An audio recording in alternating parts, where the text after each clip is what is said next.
Hello, hello. Here's Augie again coming to you on 44 different platform on Broadcast Team Alpha. And we're trying to find things, find stories and facts and figures and all kinds of interesting information that you maybe have never heard before or is hard to believe. And I think this story I'm going to talk about tonight is one of those. I want to talk about something. I want to talk about a UFO crash that hardly anybody knows about, but it's been very well verified, and it's a phenomenal story. And I have the evidence in form of government documents, and I'm going to show them to you. In fact, I'm going to make sure that you, by watching this video, can read the documents yourself, because I'm going to show them to you. And then you can go and research beyond that, because this one is well worthy of sticking your nose into, because it is so interesting. Because we have the details of what the craft looked like, the pilots in it, and what happened around it, the language, you're going to see. And this is the Kalahari Desert Crash.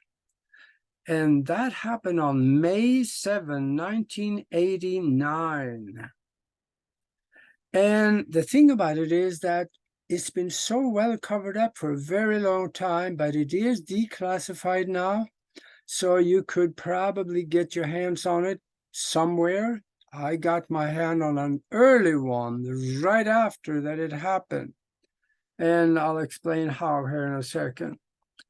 Right after the crash, and about 1 or 2 months afterwards, we got our hands on it from the document came to a friend of mine in Omaha, Nebraska. It came to Harry Jordan. He is a teacher at, actually, he's probably retired now. He's the teacher at a high school in Omaha. And it came from a Jesuit priest in Switzerland. And we discussed this, and we kind of back engineered our thoughts a little bit, and we found that it very likely that he got it from the deep, dark secrets within the Catholic Church. And because that makes sense, because he gave us a document that was classified top secret by the South African Air Force. And also at that time, the MUFON director in Nebraska, Jack Casher, got involved with it. And I was helping out with all this, looking into it. And we found that this one is real.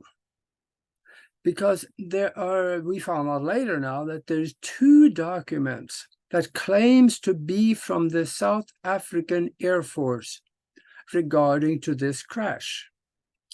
And this is the first one that surfaced anywhere. The other one came later, and this one had more information in it than the later one.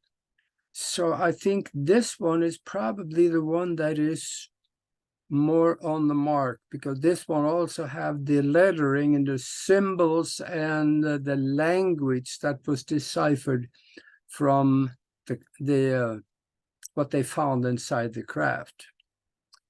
And I'm going to show you the document in a little bit here. And I also want to make the comment that the super chat is open. If you like what you hear tonight, feel free to support us there also. It really will be appreciated. And I thank you so much for that. Now, let me tell you the story, how it started. The NORAD, the North American Defense, they contacted the South African Air Force and said, there's a craft coming up from Antarctica approaching South African airspace. You need to investigate. So the Air Force jumped on it. They sent 2 Mirage jet fighters up. And one of them had an aircraft-mounted Thor II experimental laser cannon. Now, for many of you, that is an unknown term.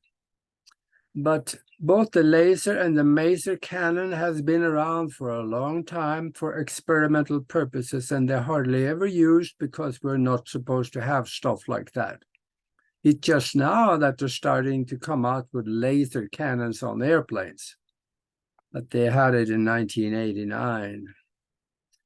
So these were experimental ones at that time, and I'm going along with that. It probably was experimental, but it was very effective because they got permission to fire at the craft coming up from Antarctica.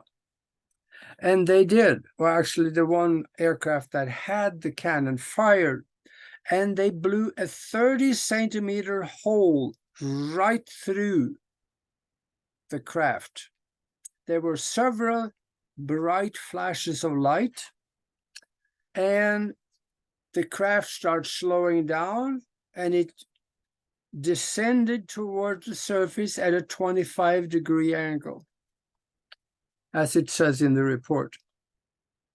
Now, this shooting down on this unknown aircraft was okayed by Squadron Leader Goshen, and they had radar tracking of the craft all the way from high altitude until the impact of the ground.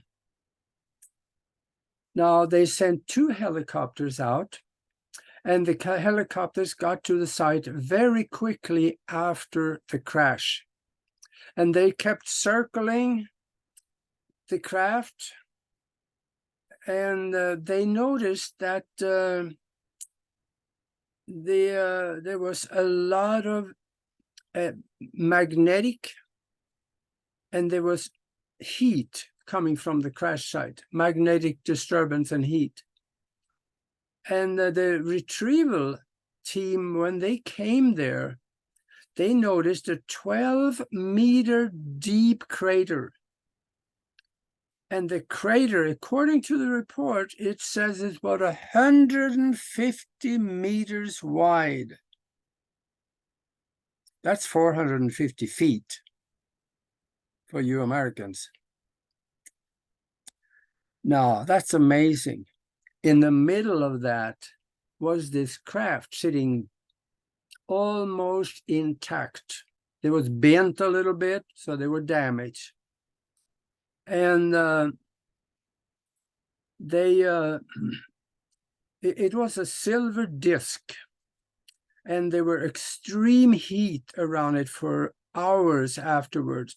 The reason they were able to make sure that was that way is because the rock around the craft, rocks had melted together. And depending on what kind of rock, that's a lot of heat. There also was that magnetic and radioactive radiation coming off the craft. And they saw no seams, no bolts, no doors, no windows. It was all one piece. And they saw that in the crack where it was bent, it looked like it had, it doesn't say that it looked like it had landing gear. So it was capable of sitting on the ground. It wasn't just a flying machine. Now, they finally got inside, but it was very difficult to get inside because there were no doors on it. They tried to break it open. That didn't work. They tried blow torches. That didn't work. They tried a lot of different things, and it didn't work. So they started touching the outside of it until they found the spot that was, they could move a little bit. and the whole side of the craft opened up. So evidently that was the door handle. Now also they did get inside, and they talk about there were 3 pilots in it. The 3 pilots in it, they were fitted with tight kind of bodysuits that went up to the neck. And from there on, there was just the head, but up to the neck, there was clothing. And these were 4.5 to 5 feet tall. They also had the big wraparound eyes, and they were what we call the Greys. And they also found that under the suit, they found a fungi-looking substance, slimy substance around them, especially around the middle of the body. And there was scaly skin and looked like sores. That's interesting. Of course, then again, if you wrap your foot in plastic for days and weeks, chances are your skin will turn bad too. So we don't know why, but this is a little different because they don't work like us. And what we also find that the craft was taken at night to a secret Air Force base in South Africa. And they forensically investigated both the craft and the people. They were able to communicate with them. The forensic investigation was led by Dr. Horst Manjevsky, probably a Russian. There's a lot of Russians in South Africa. He was with the Department of Microbiology at the University of South Africa. He found that these pilots, now this is going to be a tough one to wrap your head around. These pilots in physiology were closer to a plant than to a human, because they were living off of photosynthesis. They had to have sunlight or bright light. So that is kind of, well, when you talk about what could be out in cosmos, anything is on the table. A human or someone that works as a plant is hard to understand, but we have to be open to the possibility. And they also were able to communicate with the Air Force, as well as among themselves. Among themselves, they communicated always with mind to mind. And it seemed like they had a group mind, a hive mind, kind of like the Borg on Star Trek. You probably remember those. And what they found also is that when they talked with the, they made some sounds that could be determined to be more like a language, but they were also mind to mind with the people interacting with them from the University or the Air Force. So the linguistic group was involved in finding an interpretation of the language and the symbols and the lettering. And I think they were able to break the code of the language, and they took credit for that. But I have my own thought on this, because these kinds of languages are very difficult to break. Look how long it took them to break the code of the Egyptian hieroglyphics. That wasn't done overnight.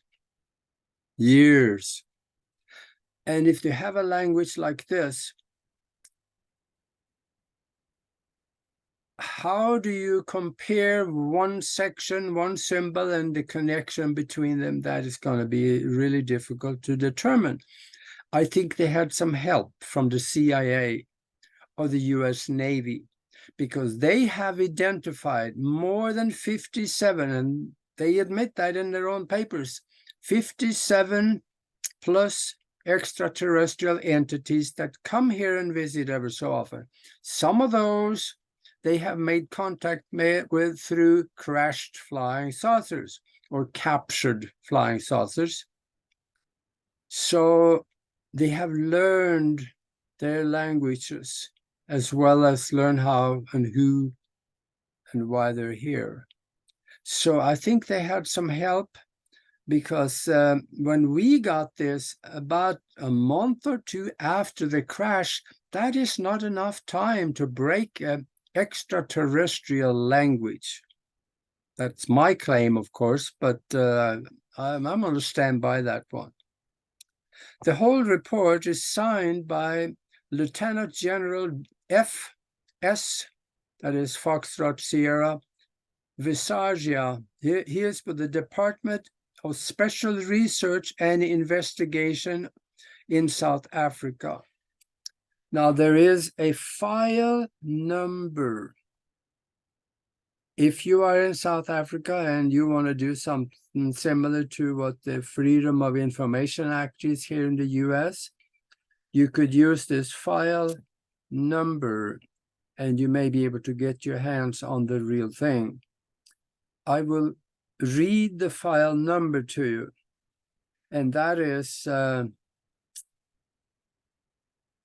will say it first, and then I will use the phonetic alphabet. G, D, X, C, T, P, A, 7, A, 3, A, 1. That's Golf, Delta, X-ray, Charlie, Tango, Papa, Alpha, number 7, Alpha, number 3, Alpha, 1. And that is kind of the skeleton of everything.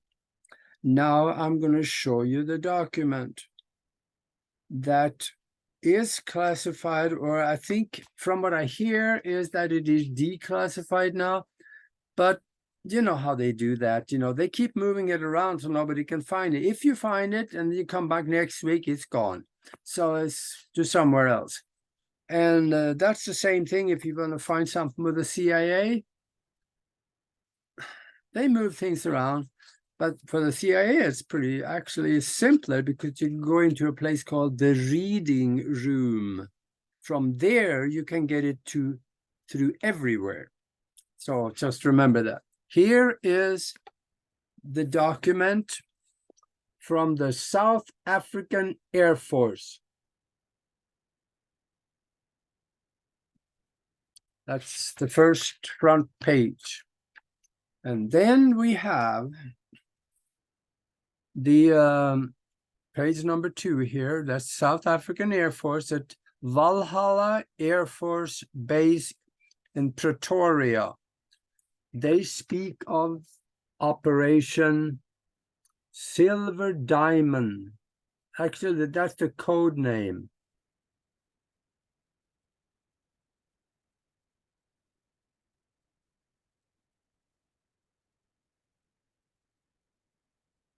I'm moving it here so that those of you that are researching out there, you can pause the video and you can read it, and then you can move on to the next page.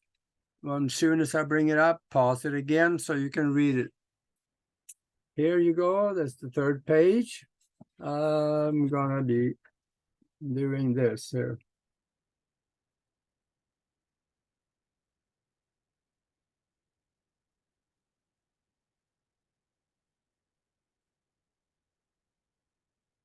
There you go. And they talk of Silver Diamond again, and that's red top secret. And here we go.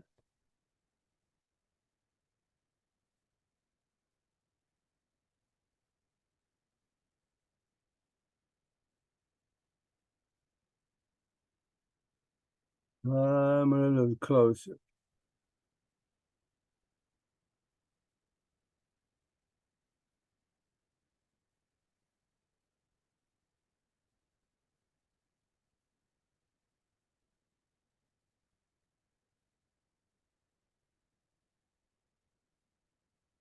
Okay. And here's a page that is a little difficult to read, but I think you can navigate yourself through it.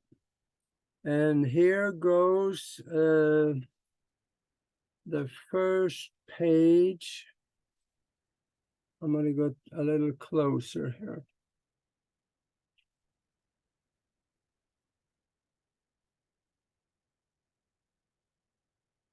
Eyes only.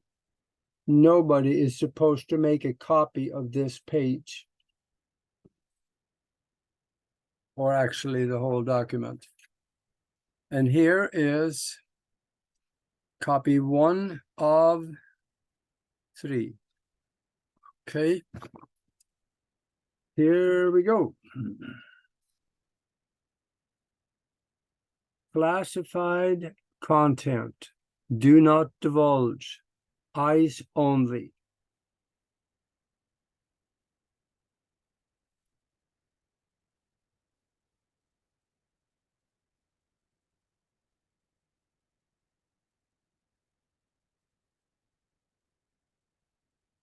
Mm-hmm.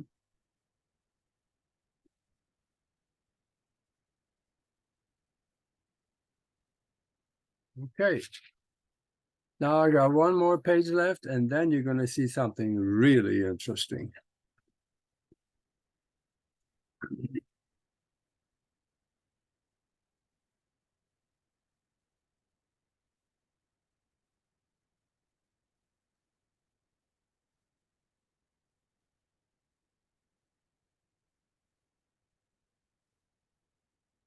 There's that number at the bottom, the one I read to you. Now we're getting to something really interesting. Here is the language, the lettering, the symbols that represents the wording of their communication. I am not so sure that it covers any more than the wording, because in any communication, there is more than just the words. It could be the mental images we create on the basis of the words. I am not so sure if that is covered, or if there is any other communication than the actual lettering. But anyway, this is a written language of the extraterrestrials.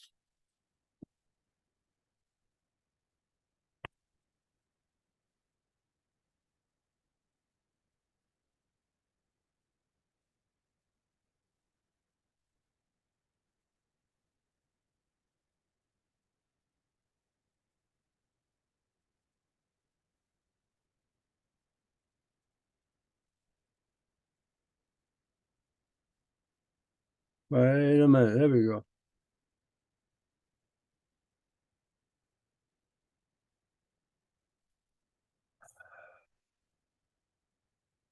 That's it. So now I'm going to ask the researchers out there. You want to learn a foreign language?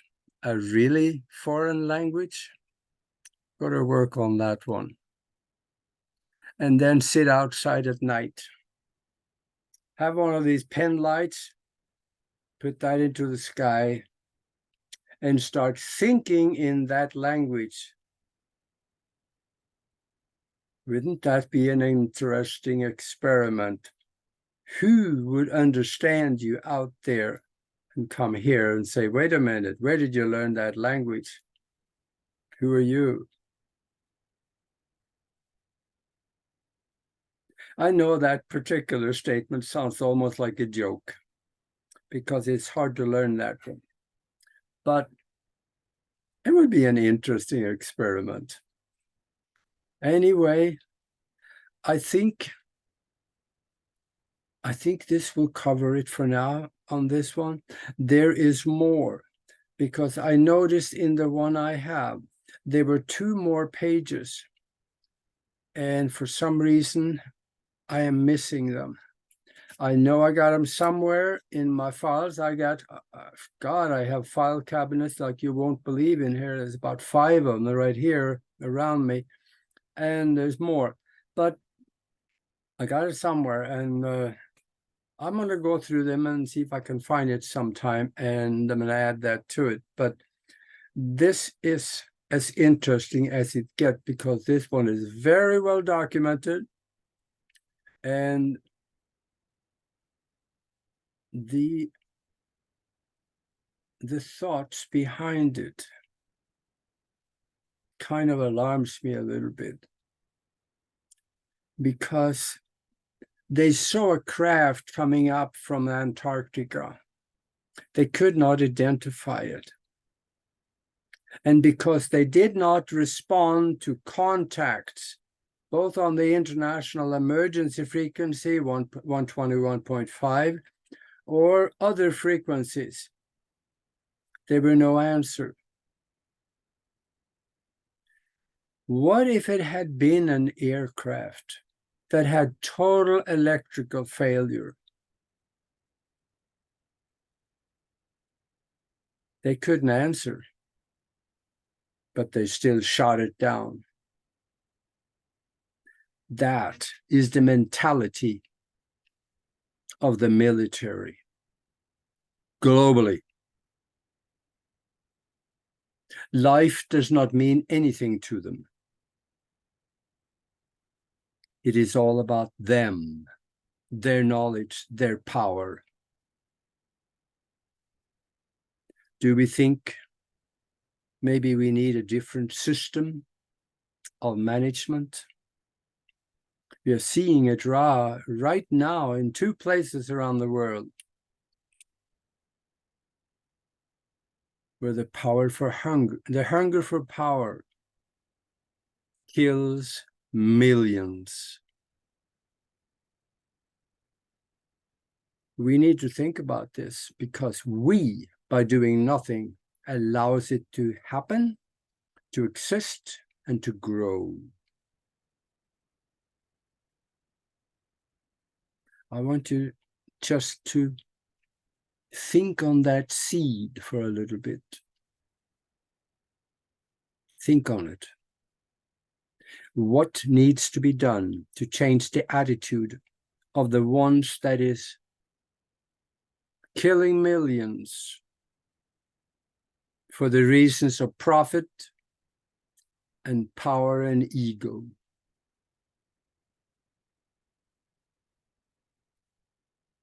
The world population need to get involved.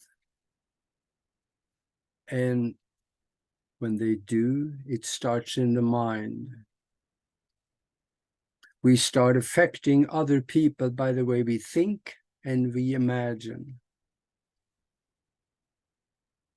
So let's do that. That is what Nora and I and our mastermind group is doing on Sundays. We create a timeline for ourselves where there are good things in it. Anything else is on the outside. If you want to be part of something like that, or if you want to come and have a look and see what we do, because we create sometimes things out of seemingly absolutely nothing, because we reach into the quantum, create and bring it into the physical with us. So if you want to come and visit and see what we do incredible things. So send us an email to themastermindconnection@gmail.com. themastermindconnection@gmail.com. I'll send you some information and a link so you can come and observe and watch and see if you want to be part of the family. Anyway, I think that will do it for now. So I thank you very well for listening, and we'll see you in the next video.